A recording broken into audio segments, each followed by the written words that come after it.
A time signature is what provides you with the rhythmic rules for a piece of music that you're either listening to or playing. So time signatures are incredibly useful and incredibly important to understand. So let's take a look at some of the most common time signatures you're going to find when you're playing the piano.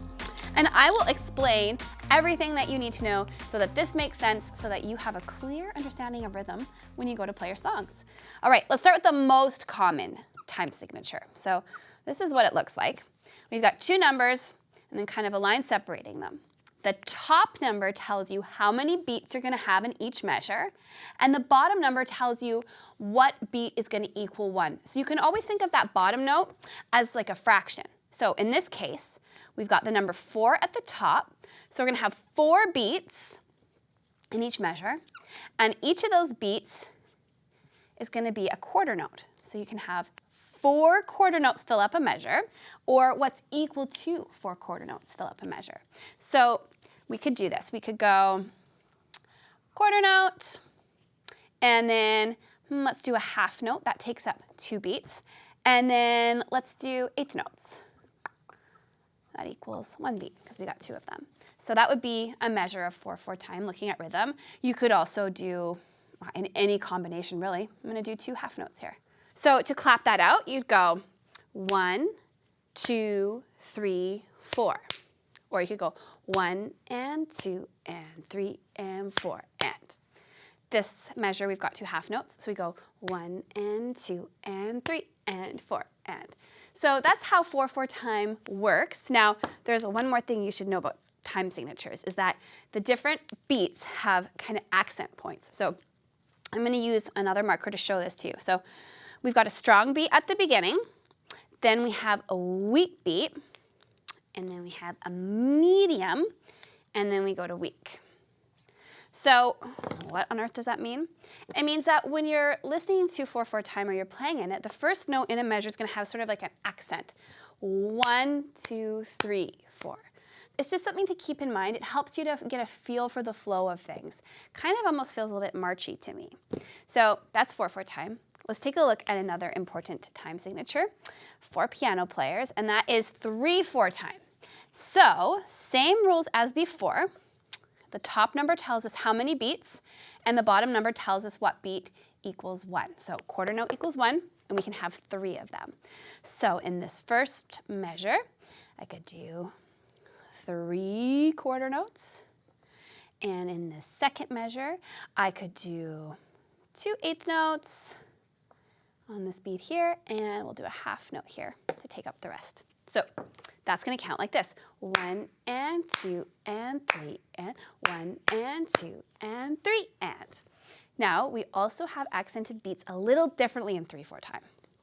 We've got a strong, and then a weak, and a weak.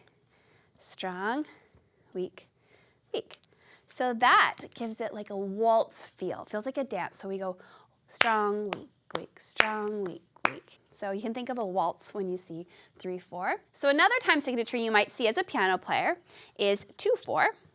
So here we have 2 beats in a measure, which is really simple. A quarter note equals 1. So we could have, quarter note, eighth notes. In this measure, we'll do 2 quarter notes. Now the accents in 2/4 time, totally different. We got a strong and a weak. So strong, weak, strong, weak. Now this feels really marchy. So we can go 1 and 2 and 1 and 2 and. Simple. Okay, so the last one I want to show you is, it's very complicated at the beginning, but when you see it put together this way, it makes complete sense. So you don't have to be afraid of it. And this is 6/8 time. So we have a new note on the bottom. We have 6 beats in each measure. Whoa. So this is a great time signature. If you think of a song like Ed Sheeran's Perfect, for example, do do do do do do do do do do do do. Hallelujah is another example where you've got those 6 beats. Things feel like they're really in motion. It's a lovely time signature to play in. And the beats, accents, I'm going to show those to you first. We go strong, and then we go weak, weak, and then we're going to go medium, weak, weak. And it continues on for all the measures. So how do we put this together? So we can have 6/8 notes, or what is equal to 6/8 notes. So the 8th note equals 1 in this case, so slightly different rules. So here's what we're gonna do. We're gonna take the marker, we're gonna fill this up a little bit. So oftentimes you're gonna see these 8th notes in groups of 3, which is really helpful. So it might look like this. Again, my super drawing skills strike again. I was not born to be an artist, and that's okay. So you might see your notes put together like that. You also might see this, a dotted quarter note, which in this case equals 3 beats. So what you're gonna end up clapping is this: 1, 2, 3, 4, 5, 6. It's pretty cool, right? If I were to write a whole measure of 8th notes, they're still gonna be grouped in 3s. You know how 8th notes, when they're by themselves, they appear like this? In 6/8 time, when you see 8th notes, you're gonna most often see them grouped like this. It's very helpful. So I'm actually gonna do a quarter note here and then an 8th note at the end, just so you can see how that works. So let's count that. So we're gonna go 1, 2, 3, 4, 5, 6. So 1, 2, 3, 4, 5, 6. So that's how 6/8 time works. So it's not as overwhelming or as complicated as it might look or sound. It's simply a matter of getting used to how it sounds and how it feels when you play it. So big broken 4-note chords are a really great way to get used to 6/8 time, because you can play them 1, 2, 3, 4, 5, 6 on the piano. Sounds great, helps you get into the swing of counting. I was always so shy to count out loud when I was taking piano lessons. Believe it or not, I was really, really shy as a kid.